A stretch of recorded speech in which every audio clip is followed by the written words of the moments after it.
Assalamualaikum warahmatullahi wabarakatuh. Perkenalkan, nama saya Vera Santika dari program studi pendidikan agama Islam 4A. Di sini saya akan membahas tentang metode per lesson. Baik, metode per lesson merupakan salah satu pendekatan dalam pembelajaran aktif yang dirancang untuk menumbuhkan dan memberdayakan siswa serta tanggung jawab siswa.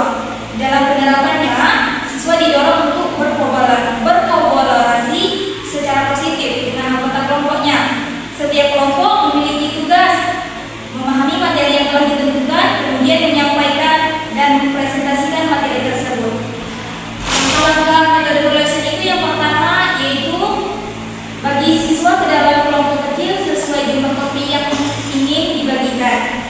Yang kedua, guru memberikan penjelasan mengenai prosedur pengerjaan soal latihan dengan metode per lesson. Dan yang ketiga, setiap kelompok diberikan tugas untuk mendalami setiap topik yang telah ditentukan.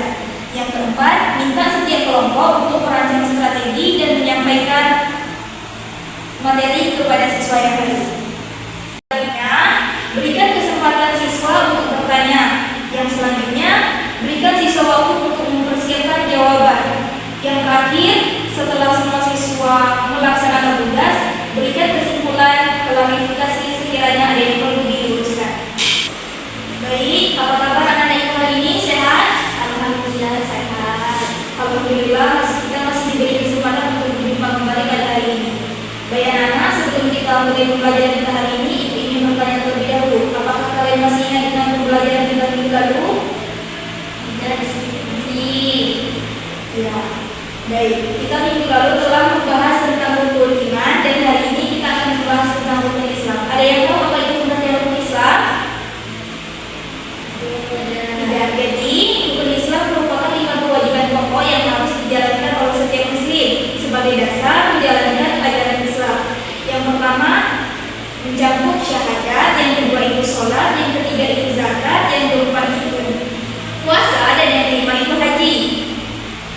Baik anak-anak, pada kesempatan ini ibu akan mengajar kalian menggunakan metode per lesson, di mana metode ini merupakan metode siswa belajar sesama siswa atau siswa mengajar sesama siswa. Jadi langkah awal dalam metode ini, ibu akan membagikan kelompok terlebih dahulu. Baik, di kanan ibu ini kelompok 1 dan di kiri ini kelompok 2.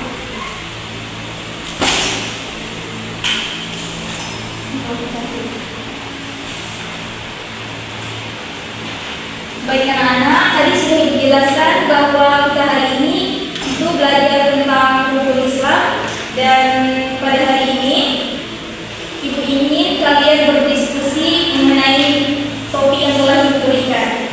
Selanjutnya kepada masing-masing kelompok bisa menjelaskan kepada kelompok lain materi yang sudah diberikan tadi. Jadi di sini pada masing-masing kelompok ibu ingin kalian menjelaskan bukan hanya menggunakan metode ceramah, tetapi kalian menggunakan metode bisa menggunakan metode secara visual agar teman-teman kalian bisa memahami materi yang ingin kalian sampaikan. Saya dari kelompok 1 ingin menjelaskan mengenai materi syahadat.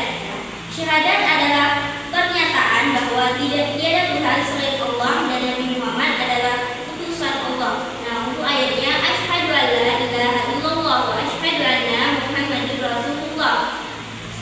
Artinya, ketika kita mengucapkan syahadat dengan yakin, kita menjadikan seorang muslim.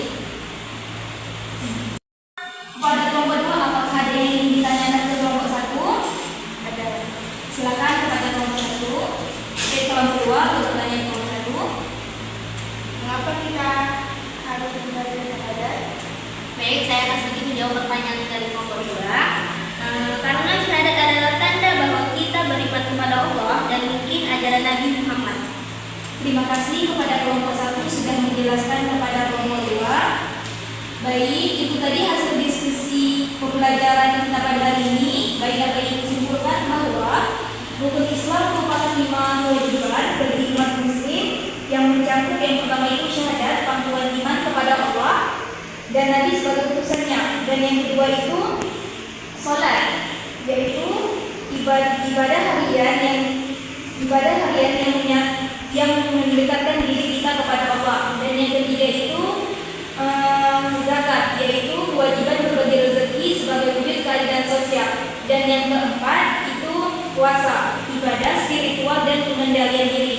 Dan yang terakhir itu haji, ibadah yang menyatu seluruh umat manusia di seluruh dunia, dan itu dilaksanakan bagi orang yang mampu. Mungkin sekian pembelajaran kita hari ini. Ibu akhiri wa billahi taufiq